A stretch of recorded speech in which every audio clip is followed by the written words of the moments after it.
alhamdulilayi rabbil alamin adúpẹ́ fún Ọlọ́run ọba tí ó bá ọ̀rọ̀ wa débi tó dé ló má ṣàbà kó gbàdúrà ẹnì kankan wa gbogbo àwọn lawyers wa lẹ́ẹ̀kan sí ló má ṣàbà dúró tì í. Now quick one ẹ rí i pé anabi Dawud alayhi salatu wasalam tó wà kékeré Goliath ó fojú di ikú ẹ̀ ló wá ẹ̀rẹ́gbà anabi Musa alayhi salatu wasalam kò léèyàn Ọlọ́run nìkan ló ní Fáráò ọba ni tó ní gbogbo kìíní ikú Musa ni Fáráò gbà kú ṣẹlẹ́gbọ́n tó ń pa káàkiri pé rọ́là ń pa kíníkan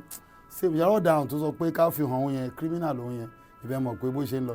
ọ̀rọ̀ tiẹ̀ ò ní mí ní ìjàre lẹ́gọ̀ọ́ ló fẹ́ gbá now wọ́n ní wọ́n sáàbù àwọn àbí ok SAN ọgbẹ́ àsìkọ́tù o SAN lórí frivolous and empty case wọn dẹ̀ sáàbù wọn àbí ẹ̀ get wọ́n kàn rí frivolous wọ́n dẹ̀ mú wá kóòtù wọ́n dẹ̀ gbà ẹlẹ́ẹ̀kejì wọ́n kọ lẹ́tà bóyá ẹ̀gbọ́n yìí ọ̀sán yẹn fún yín bí wọ́n kọ lẹ́tà sí admin George pé kán gbé kéèsì yẹn kó wájú adájọ́ tó ń ṣe kán gbé lọ sọ́dọ̀ tiwọn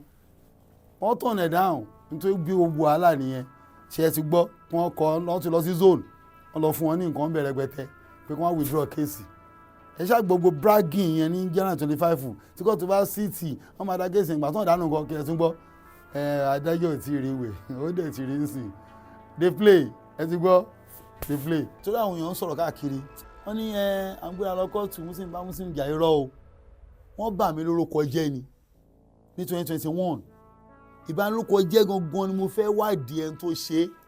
lẹ́nu gbogbo ìdẹ̀ wádìí àìmọye cases tọ́n ti gbélé mi lọ́rùn tọ́n tiẹ̀ fún mi níbẹ̀ tọ́n tiẹ̀ fún mi ní lẹ́tà tọ́n lọ fọ́ọ̀jì signature mi sórí pé wọ́n á sáàfù mi wọ́n fọ́ọ̀jì signature mi ní o wọ́n fọ́ọ̀jì ti àwọn lọ́ọ̀yà ẹ̀ wọ́n fọ́ọ̀jì ti oníkàpítẹ̀nì àti èyí tó yẹ fọ́ọ̀jì of saint I was not served torí pé mo wádìí ẹni tó bà mí lórúkọ jẹ́